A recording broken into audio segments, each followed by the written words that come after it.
Madame, Monsieur, bonsoir. Bienvenue au 20h30. Voici les titres du journal ce soir. Forte pluie, inondations, conséquences. La violence de la météo n'a pas épargné les axes routiers. Des bus menacés de rupture sur l'axe Yaoundé-Douala. Un affaissement de la route reste à craindre. Détail dans ce journal. Titre de transport, on change de vitesse pour une meilleure sécurisation. Le ministre des Transports a engagé des réformes qui visent à moderniser davantage. Format, spécificité et avantages des certificats d'immatriculation, nouvelle formule dans ce journal. Et puis traite négrière, le temps du souvenir d'une histoire douloureuse, le temps aussi de briser les chaînes qui maintiennent en otage des œuvres d'art et de culture africaine hors du continent noir. Nous évoquons la restitution des œuvres dans ce journal. Voilà pour les titres. Madame, Messieurs, merci de nous recevoir chez vous.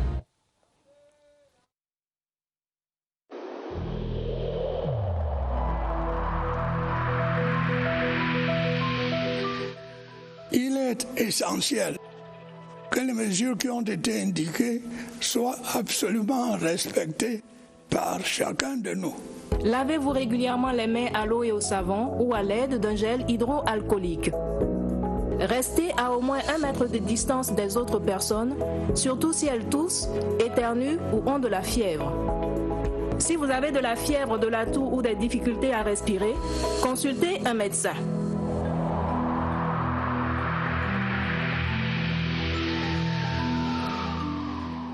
Bienvenue une fois de plus. Une rupture de la circulation a été évitée de justesse sur l'axe Douala-Yaoundé, la nationale numéro 3. Les fortes précipitations qui s'abattent sur la région du littoral ont provoqué l'affaiblissement d'une buse, imposant les déplacements sur un seul côté de la route du fait des fissures. La zone est pour l'heure rendue stable grâce à l'intervention des équipes du ministère des Travaux publics à Lokbamal après la ville d'Edéa.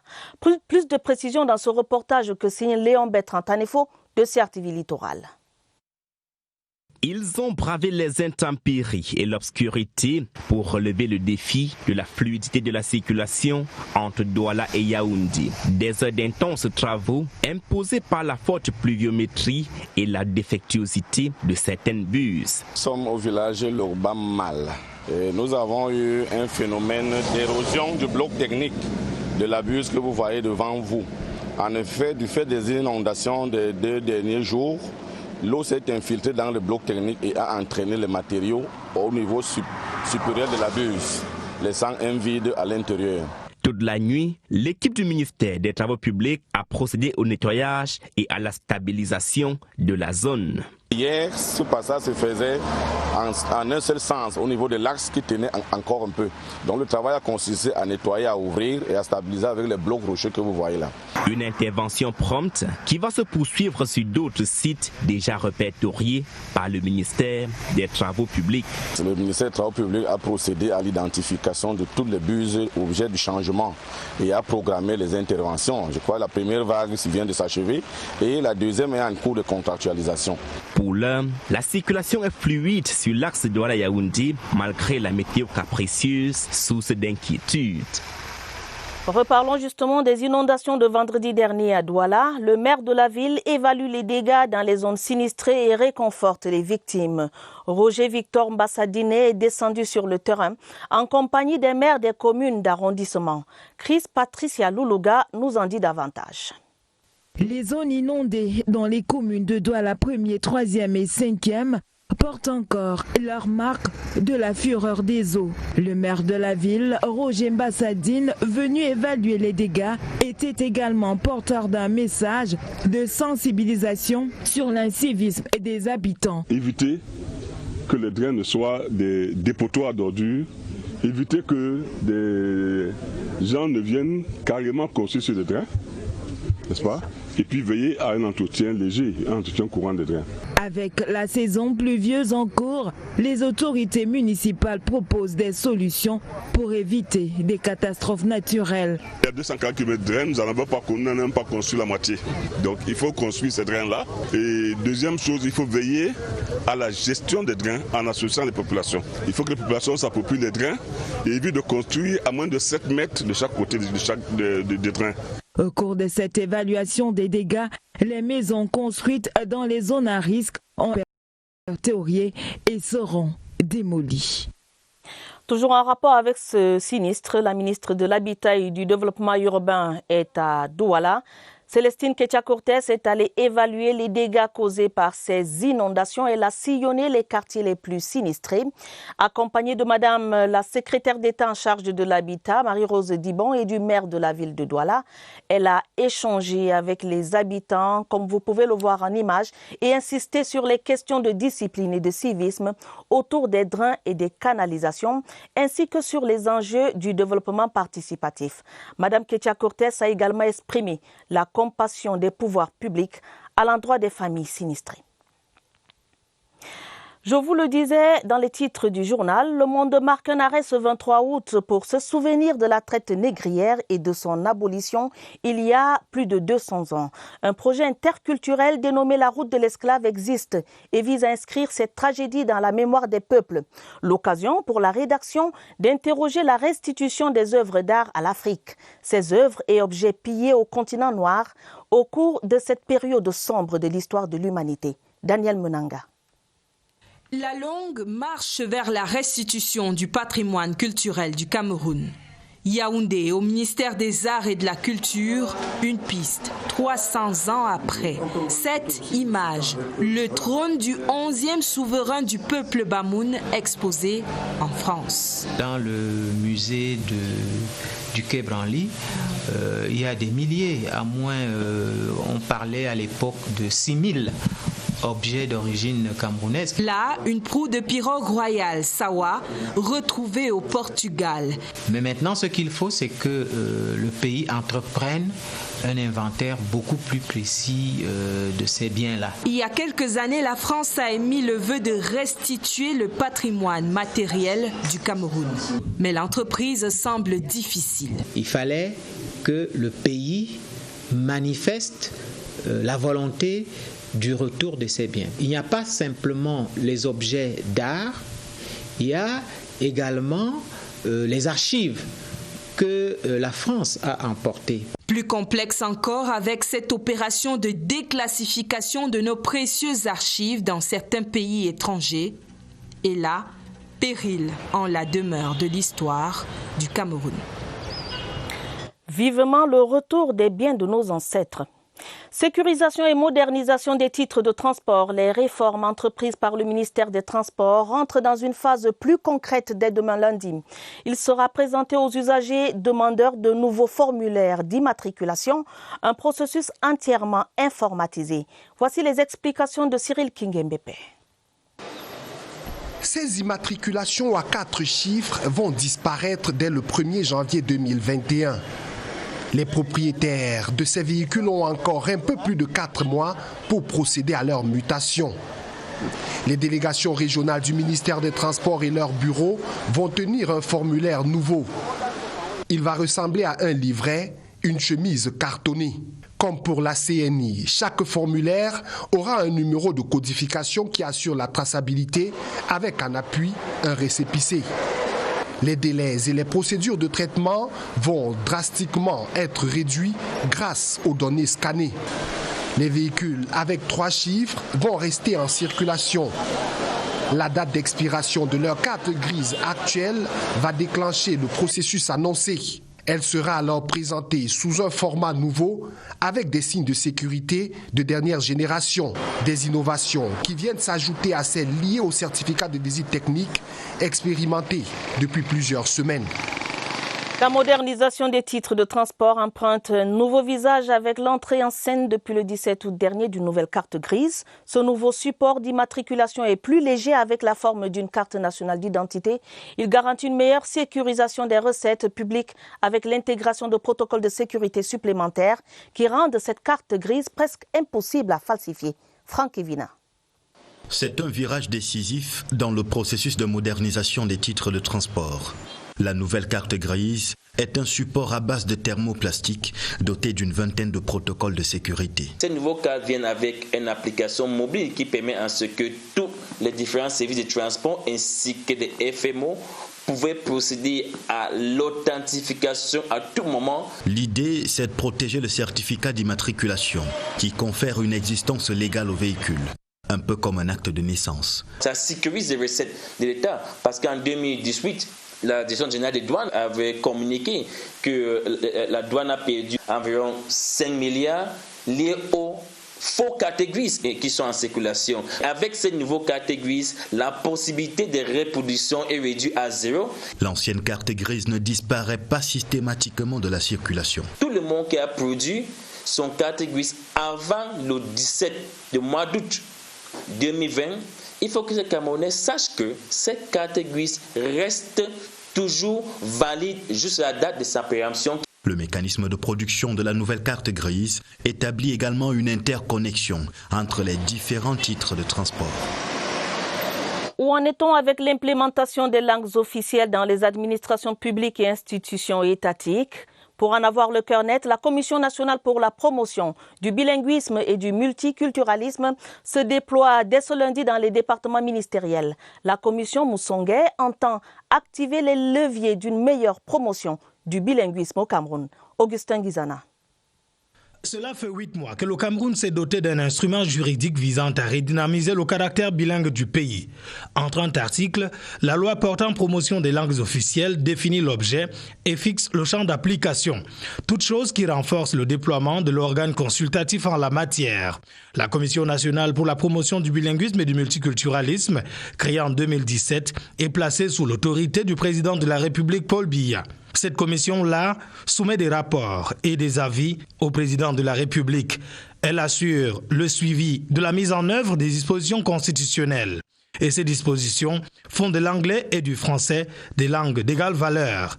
C'est donc dans cette mouvance que la Commission nationale pour la promotion du bilinguisme et du multiculturalisme se déploie dès lundi dans les différents ministères. Les départements ministériels seront alors soumis aux investigations et seront prêts à recevoir toute requête dénonçant des discriminations fondées sur l'irrespect de la pratique de l'anglais ou du français. L'objectif est de maintenir la paix, consolider l'unité du Cameroun, renforcer la volonté et la pratique quotidienne du vivre ensemble des peuples du Cameroun. Fin de ce dimanche de notre série sur le trafic illégal du bois en Gambé dans la Sanaga-Maritime.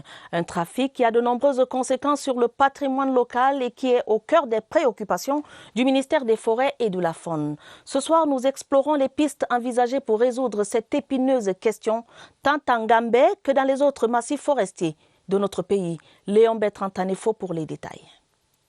Dans le registre de l'exploitation illégale du bois dans la région du littoral, les dossiers sont nombreux et les chiffres fort révélateurs. Dans le littoral, en 2019, nous avons saisi 5000 mètres cubes de grumes.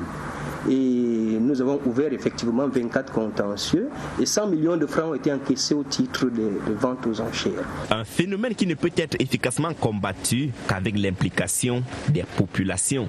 Les populations riveraines, qui sont les premiers gardiens de la forêt, doivent dénoncer à temps. Une autre piste de solution est la création des forêts dites communautaires. Nous pensons que si la forêt de Ngambé était érigée en forêt communautaire, les populations riveraines même allaient assurer la surveillance de cet espace. Une riposte globale à une menace globale qui met en mal la vitalité économique et la sérénité des populations. Parlons maintenant de création d'entreprises. L'émulation booste l'éclosion des talents et remue la matière grise. L'Agence de promotion des petites et moyennes entreprises vient de primer les meilleurs porteurs de projets. C'était au cours d'une soirée des Awards à Yaoundé. Les détails avec Michel Renaud-Owanja.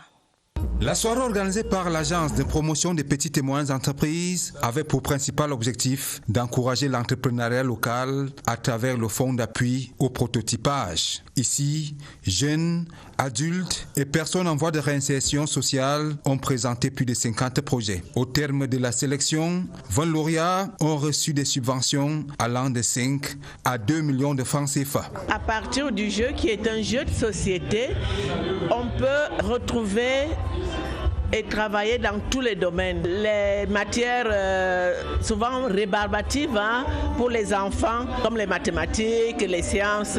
Les membres du gouvernement présents ont salué ces inventions utiles à l'économie nationale. Nous célébrons ici l'innovation, mais surtout la créativité dans le cadre de ce fonds de prototypage qui a été mis sur pied sur très hautes instructions du chef de l'État, nous pouvons ainsi accompagner nos jeunes des prototypes. L'appui des pouvoirs publics à ces porteurs de projets constitue un véritable atout à la création des richesses. Une piqûre de scorpion, cela n'est certainement pas banal. Le phénomène est récurrent dans les zones désertiques et cause de nombreux décès. C'est l'objet d'une thèse de doctorat PhD soutenue par Ramatou Mahamat Houtouen à l'Université catholique d'Afrique centrale à Yaoundé. L'impétrante a été récemment nommée ministre de l'eau et de l'énergie de la République du Tchad. Pierre Evimbe nous en dit plus. C'était une soutenance courue à Messa, à l'un des départements de l'Université catholique d'Afrique centrale de Yaoundé. D'abord pour le thème qui est d'une implication totale dans la prise en compte et la prise en charge des patients victimes des piqûres de scorpions dans le bête au Tchad. Avec ce travail, nous pouvons contribuer à l'amélioration de la santé publique au Tchad. L'autre argument de taille, c'est que l'impétrante Ramatou Mahamat Houtouen, ancien étudiant de l'Université catholique, a été porté par le président Idriss Déby Itno à la tête du ministère de l'eau et de l'énergie dans ce pays voisin où ce secteur est déterminant pour son économie. Une fierté pour les jeunes Tchadiens, une reconnaissance pour l'Université catholique d'Afrique centrale. La récurrence de ces soutenances nous indique que l'Université catholique est en train d'atteindre son instant de maturation. C'est avec sa mention très honorable et surtout son statut de docteur PhD que Ramatou Mahamat Houtouen retourne au Tchad avec une partie du Cameroun en elle.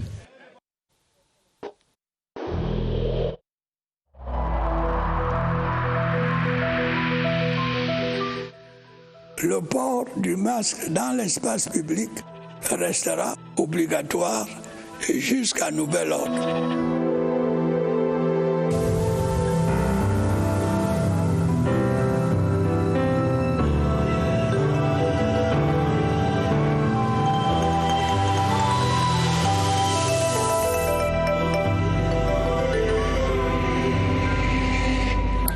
Mesdames, Messieurs, ne tombez pas vos masques. Le masque reste obligatoire dans les espaces publics. Cela nous conduit à parler de la riposte nationale contre le coronavirus. Refermons la fenêtre des régions ce week-end par les nouvelles de la région de l'Adamawa. Le point de presse de ce dimanche annonce 6 districts touchés par l'épidémie sur les 9 que compte la région. L'état des lieux de la riposte en Ngaoundéré, ce sera dans cet entretien d'Évariste Yenga au centre des urgences avec son invité qu'il reçoit en visioconférence. Bonsoir Évariste, vous avez l'antenne.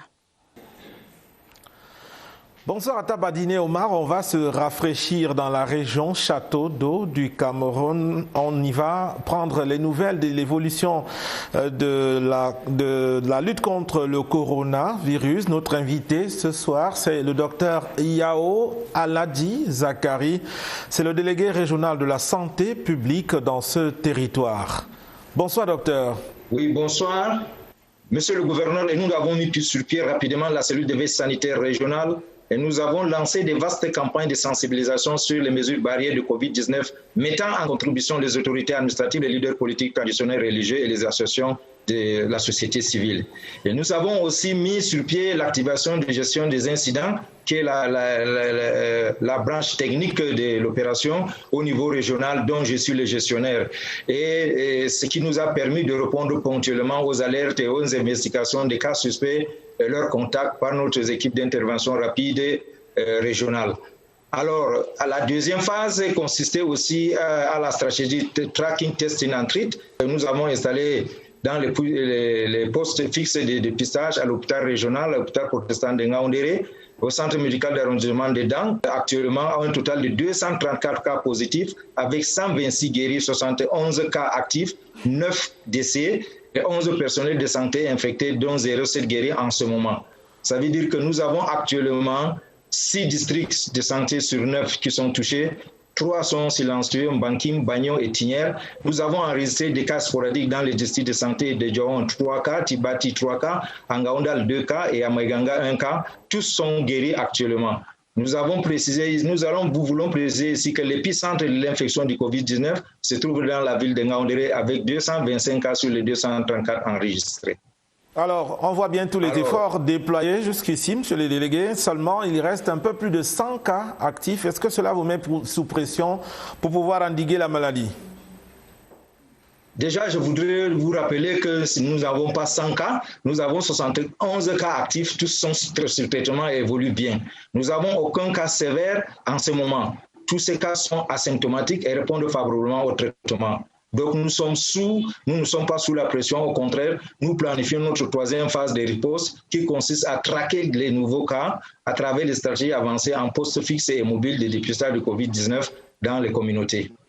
Merci à vous, monsieur le délégué. On va s'arrêter là dans cet entretien. On a eu l'essentiel des informations. Merci pour tous les efforts que vous avez déployés avec moins de 100 cas actifs. Vous avez donné la précision. Il y a quelques instants, il y a eu beaucoup d'avancées donc dans la région de l'Adamawa, la région Château d'Eau du Cameroun, dont le responsable en chef, le responsable sanitaire, était l'invité ce soir. À vous le plateau. Merci Évariste Yenga, merci également à votre invité, merci pour toutes les précisions qu'il a apportées. Bonne soirée à vous. Parlons religion. Le diocèse d'Obala s'enrichit de nouveaux bergers. 2 prêtres et 7 diacres ont été ordonnés hier samedi à Lingfomo dans la Léké. C'était au cours de la messe pontificale dite par Monseigneur Sostène Léopold Bayemi, évêque du diocèse d'Obala. Plus de détails, Michel Renaud Owandja. Les ordinations diaconales et sacerdotales de Lingfomo sont une grâce pour les fidèles qui ont fait le déplacement en la paroisse de l'Immaculée Conception. L'humilité dans l'action. Avec ce signe, je pourrais apporter la joie recherchée par le monde entier. Pour le diocèse d'Obala qui s'enrichit de nouveaux ouvriers apostoliques, Monseigneur Sostène Léopold Bayemi, l'évêque du dit diocèse, au cours de l'évangile des circonstances, apprécie à ses apôtres de la bonne nouvelle d'être des serviteurs humbles au service du peuple de Dieu. En temps de crise, peuvent-ils apporter la joie de l'évangile au peuple de Dieu? Ils ne peuvent le faire que s'ils sont des hommes de foi, des hommes de prière, et s'ils se mettent au service pour que les autres s'élèvent. Dans un monde où les contre-valeurs priment sur la morale, la place de ces ouvriers apostoliques demeure une nécessité. De nouveaux lieux de culte relevant de l'église catholique romaine sont en gestation dans la Mefua Famba. Les églises d'Enzendouan et d'un vieux Bokono ont reçu l'onction de l'archevêque métropolitain de Yaoundé. Monseigneur Jean Barga y a effectué une visite pastorale. Évariste Yenga.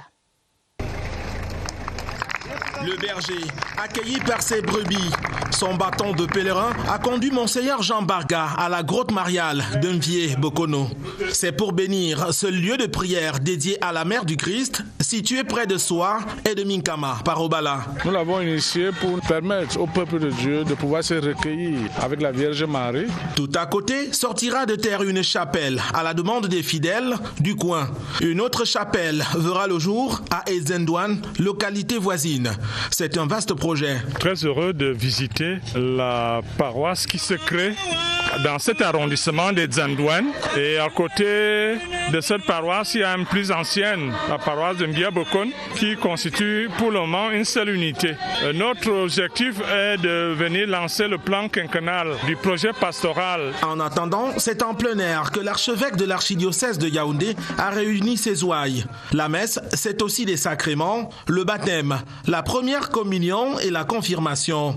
Pour les offrandes en clôture, les fidèles n'ont rien épargné de leur récolte et de leurs élevages. L'évêque d'Obala, Monseigneur Sostène Léopold Bayemi Mathiei, qui invite les chrétiens à professer la foi. C'était ce dimanche en Va, dans la Léké, la paroisse Saint-Barthélemy de la localité. Il célébrait son saint patron au cours d'une messe pontificale. François Bakary de CRTV Centre. Grand moment de foi, de communion et de recueillement. En Va, la paroisse qui a connu une grande mobilisation fêtée Barthélemy, où Nathanaël, son saint patron, présenté ici comme un modèle de foi et de fidélité à Jésus. En célébrant Saint Barthélemy aujourd'hui, nous célébrons également la foi professée à travers cette affirmation de Pierre au Christ. C'est toi le Christ, le Messie de Dieu. Autre moment fort de la célébration, 4 des enfants de Mva institués à 2 services de l'Église qui précèdent le diaconat, le lectorat et la colita. Monseigneur évêque leur a confié le service de la parole. Le prélat a invité les fidèles à laisser les traces qui font que la parole de Dieu grandisse, Dieu étant au centre de tout. La terre de Mengon dans l'Anvila s'est refermée sur Sa Majesté Théodore Ekatamban, le chef du groupement Boulou Nord-Est, décédé le 2 juin dernier à titre posthume. Et au nom du chef de l'État, le patriarche a reçu du préfet de l'Anvila la médaille du chevalier de l'Ordre de la Valeur. Étienne Meva à Bondo de Certivisu. Dans sa dernière scène sur terre, Sa Majesté Théodore Ekatamban a malheureusement fait son entrée le corps inerte, porté par des gaillards bien en jambes dans un concert de la fanfare locale. C'est une personnalité qui a su marquer Mengon et au-delà la villa de son empreinte. Un monument réellement dit sur le plan politique et sur le plan du mouvement municipal camerounais.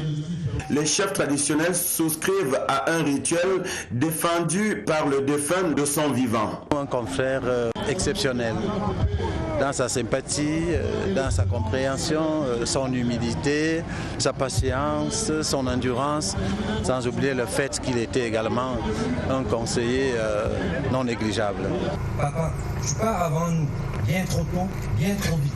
Aux hommes valeureux, la nation reconnaissante, suite aux efforts fournis, une médaille de chevalier de l'Ordre de la Valeur est remise à titre posthume par le préfet du département de l'Anvila. C'est le symbole d'une vie bien remplie, faite de défis après 50 ans de vie continue dans l'arrière-pays.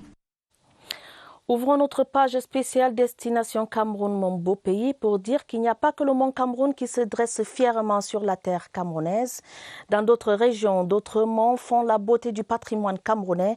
Le mont Dim dans la Damawa, le mont Bougogo à l'est Cameroun ou encore le mont Elumdem à Yaoundé offrent une belle vue du vécu de nos peuples et de nos civilisations. Balade au creux des monts, Laurence Okalia. À Galim-Tinière, dans la région de l'Adamawa, le mont Ndim se dresse majestueusement. C'est le géant qui piétine l'ennemi depuis des siècles. Son histoire se chuchote de génération en génération. À la fois un abri, il est aussi la loupe des guerriers myopes. Sur le mont Ndim, on observe l'ennemi à distance. Quand vous allez en guerre et que ça ne tient pas bon, vous venez vous réfugier là-bas. Le peuple Nyem dans la Damawa pouvait côtoyer les dignitaires Kako de la KDI à l'Est Cameroun, lorsqu'eux aussi se perchaient sur les hauteurs du mont Bougogo. Paradoxalement, celui qu'on appelait aussi Mont Blanc permettait d'élever les autochtones pour ainsi réduire à néant les colonisateurs. Dans la région du centre, le mont Elumdem surplombe la ville aux 7 collines. Il ne révèle ses mystères qu'aux courageux et passionnés de randonnée, mais seulement, il est avare et timide. C'est pourquoi ce qui se passe au mont Elumdem reste au mont Elumdem. Les monts Elumdem, Ndim et Bougogo, des sommets qui ne se rencontreront jamais, mais se passeront les hommes qui, au pied des montagnes, continueront de compter aux générations futures, monts et merveilles. De beaux sites à visiter absolument. Fin de ce journal préparé avec la collaboration de Franck Kevina et Mirabel Tala. Prochain rendez-vous avec l'information, ce sera à minuit. Vous serez en compagnie de Gideon Tazo et de Joseph Guetta Mandeng. Dès demain, retrouvez Romuald Tuisengok pour les éditions de 20h30 semaine. Madame, Monsieur, restez prudents. Prenez soin de vous, prenez soin de vos familles. Merci de nous rester fidèles. Bonne soirée et bon début de semaine à tous.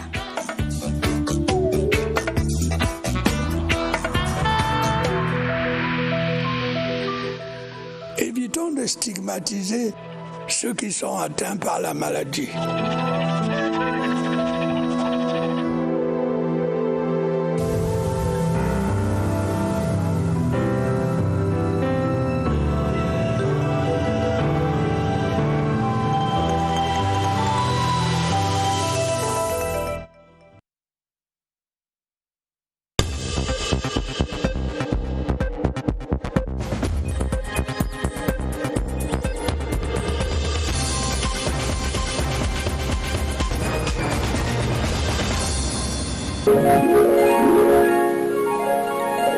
CRTV News, ici, toute l'info.